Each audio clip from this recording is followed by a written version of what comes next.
Hi, I'm Gabe from Unsolicited Designs, and welcome to Off the Top, a series where I pull a card I love to play from my own personal decks and discuss what I love about its design. The cards I'll be highlighting are a little less ubiquitous, so maybe you'll find something new that you want to try out in your own decks. Or, at the very least, come to appreciate a design you may have forgotten about. I hope I'll earn a like and subscribe from you by the end of the video. Let's get started. Our next card off the top is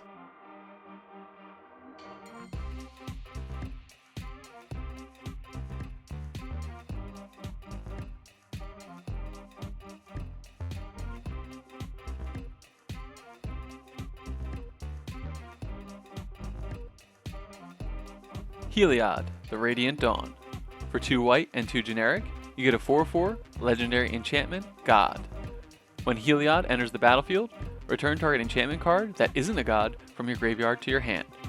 And for 1 Phyrexian blue mana and 3 generic, transform Heliod the Radiant Dawn. Activate only as a sorcery. A lot of players love Eternal Witness, and Heliod acts just like one for your enchantments. While he does cost a mana more, you also get a much beefier stat line to go with it. On those merits alone, he should probably be included in every enchantment-centric deck in white and blue.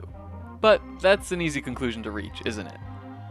The main reason I wanted to highlight this card is the flip side, which I believe makes a strong argument to be played not just in Enchantress decks, but in most any deck that's blue and white. Heliod, the Warped Eclipse, is a 4/6 legendary enchantment Phyrexian god. You may cast spells as though they had flash. And spells you cast cost 1 generic less to cast for each card your opponents have drawn this turn. Just 2 years ago, Leyline of Anticipation was an $8 card, and 5 years ago, it pushed $20. The flexibility to cast your spells at any time is an incredibly valuable ability.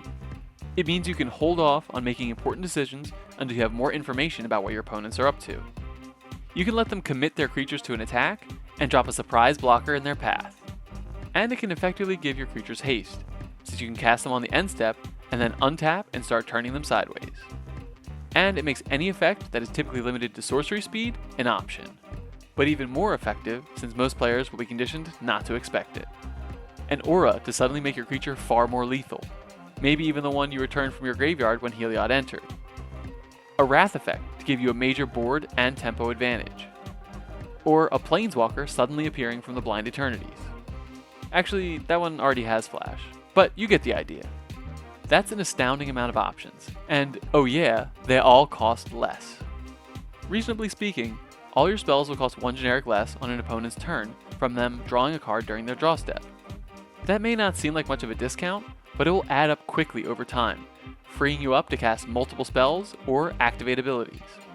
And if your opponents are putting up a fight, they'll be doing whatever they can to draw additional cards for themselves, which means you could be getting 2 or 3 mana off of your spells, and that is massive. But you don't have to rely on your enemies to play a certain way, especially if you want the discount on your own turn. So why not find some fun ways to make them draw an extra card or 2? Original Jace will give you a 3 mana savings per spell, and 2 counters on Otherworld Atlas would be a 6 mana reduction. But why not go even bigger? Cast one of many wheel effects, and you can get a possible 21 mana cost reduction on your spells. What you do with that much money in the bank is up to you, but you could draw another 21 cards for free. Your turn, your opponent's turn, in the middle of combat, you can do whatever you want, whenever you want, and at a reduced price. With that much flexibility and mana savings, Heliod the Warped Eclipse will have your opponents living in your shadow. And there you have it, a card I love to draw off the top. Does Heliod Radiant Dawn shine a little brighter to you now? Or did his utility dawn on you long ago? Share your experiences in the comments, and let me know if you have any cards that you appreciate drawing off the top. Thanks for watching. I hope I earned a like and subscribe from you, and I'd love it if you'd share this video. If not, thanks for hearing me out. You can follow me on X at UnsolicitedMTG for channel updates and other nonsense. And if you enjoyed my breakdown of this card, check out my Gabe's Fave series, where I highlight cards that I'm looking forward to playing from Magic's newest sets. Once again, I'm Gabe from Unsolicited Designs, and who asked me anyways?